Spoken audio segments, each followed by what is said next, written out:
Muy buenas hermanas y hermanos.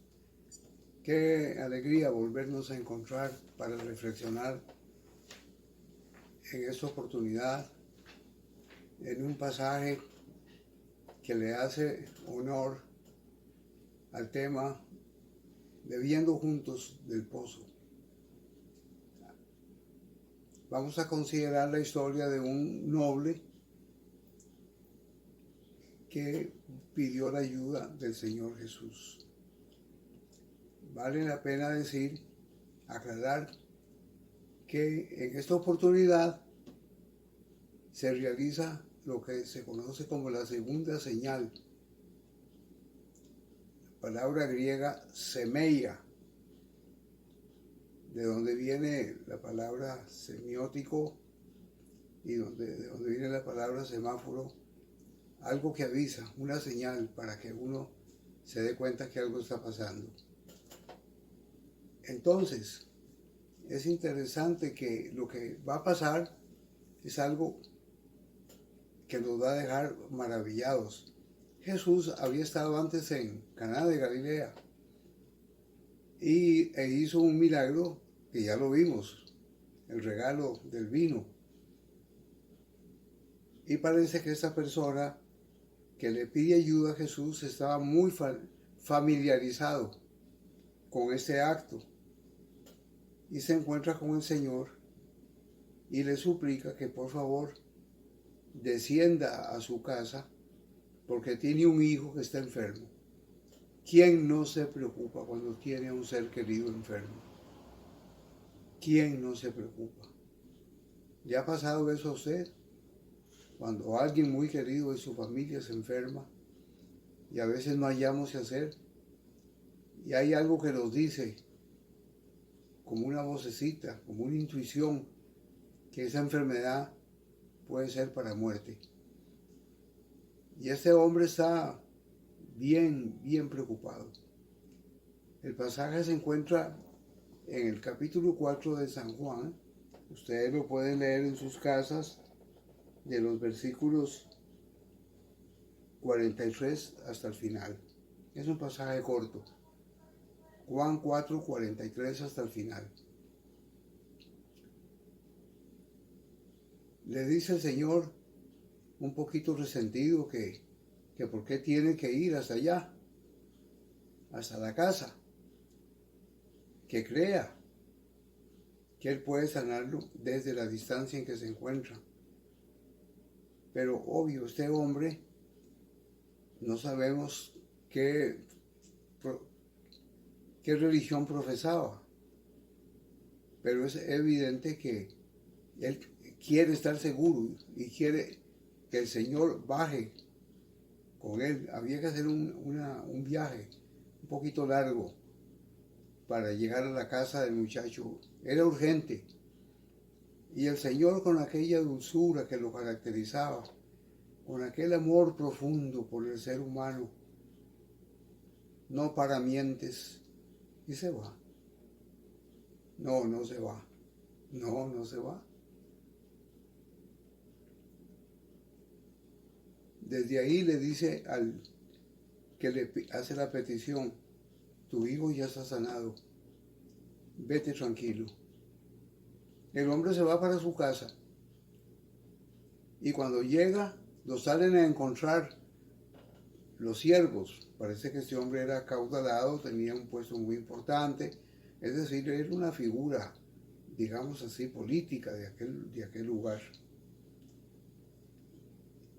Y salen a toparlo y le dan alegría y le dicen, tu hijo está sano, completamente sano. Y él se queda así, con una cara de sorpresa, y les pregunta, ¿a qué horas fue que empezó a sanarse ayer? Y ellos le dicen, a tal hora. Y él se acordó que sí, que a esa hora Jesús le había dicho, vete para tu casa, tu hijo está sano. ¡Qué maravilla! Esto sorprende. Pareciera un acto así misterioso de magia o algo. Sabemos muy bien que Jesús no era un mago y que no engañaba, que no se valía de artilugios para hacer las maravillas que tenía que hacer de ninguna manera. ¿Qué lecciones más lindas que podemos sacar de aquí? En primer lugar, la preocupación de ese padre de familia que no creía que se iba a realizar el milagro, porque si Jesús no estaba, no bajaba con él, pues era muy difícil. ¿Cómo iba a sanarlo? Tenía que ver a Jesús en acción para poder creer. Pero ahí está el Señor. Es que Jesús es el Señor del pánico. Jesús es el Señor del estrés. Jesús es el Señor que viene en los momentos más difíciles de la vida, cuando es necesario, para intervenir y hacer algo bellísimo en la vida nuestra. Si en realidad ese acto que el Señor va a hacer va a enriquecer el reino de los cielos y va a confirmar la verdad que Él es el Rey y el Mesías. Hay muchas cosas que el Señor no hace porque no necesita hacerlas. No son necesarias esas evidencias para confirmar que Él es el Señor. Pero en algunos casos, cuando Él tiene un plan especial para usted, para su familia, Él va a manifestarse, porque Él es así.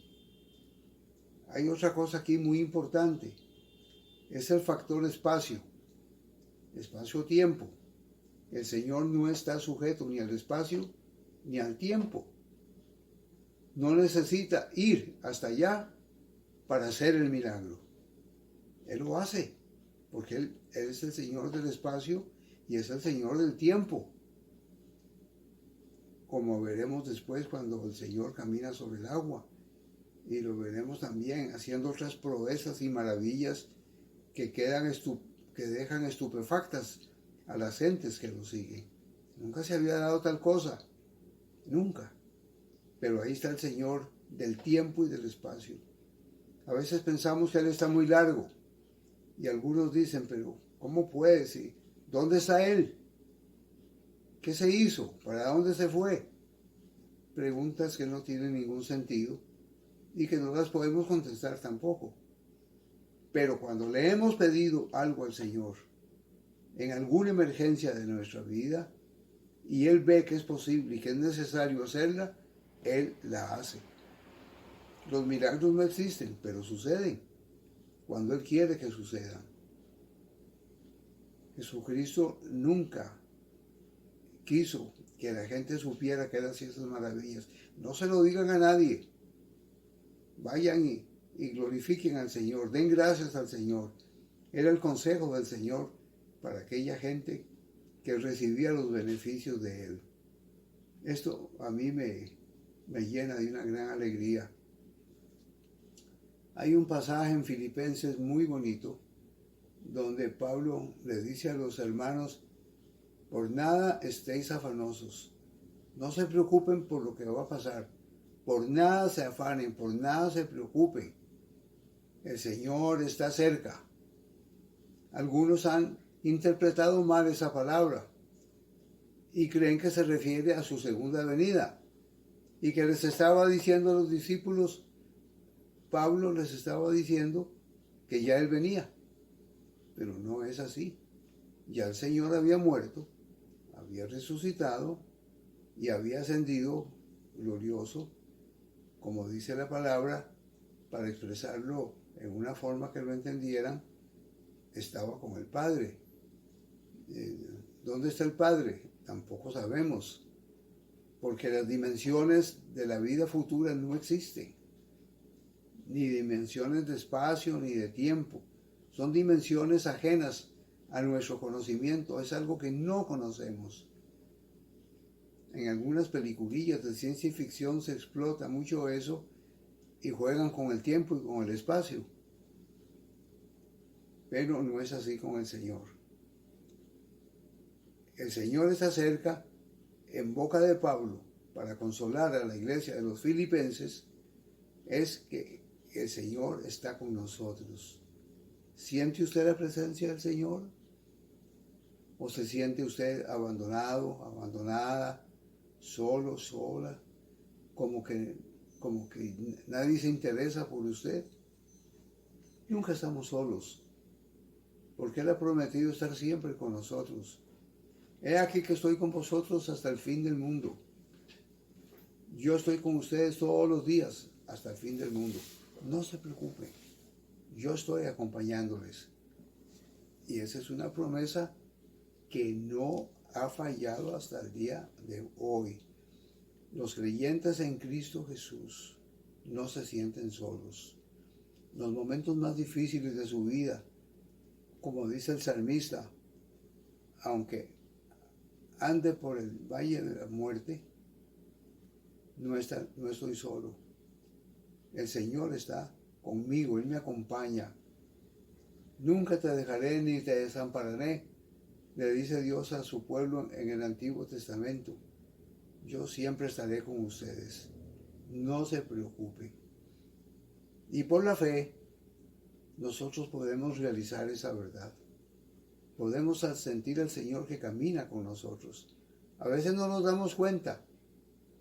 La fe es tan pequeña o nos distraemos tanto con las cosas de la vida que no nos damos cuenta. Pero la realidad es que no es así. Él está con nosotros. Nunca nos abandona. ¿Se acuerdan ustedes con los caminantes de Emaús? Iban con él, caminaron un trecho largo y no lo conocieron. Hasta que llegaron al lugar para donde iban los caminantes de Emaús, y según dice Lucas, y era tarde, y ellos le dicen, tienes que quedarte con nosotros. Querían protegerlo, que no querían que le pasara algo, que lo asaltaran, y lo meten a la casa.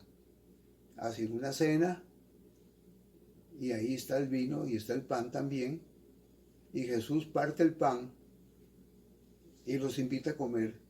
Es la cena que celebra con ellos. Y dice que lo conocieron al partir el pan.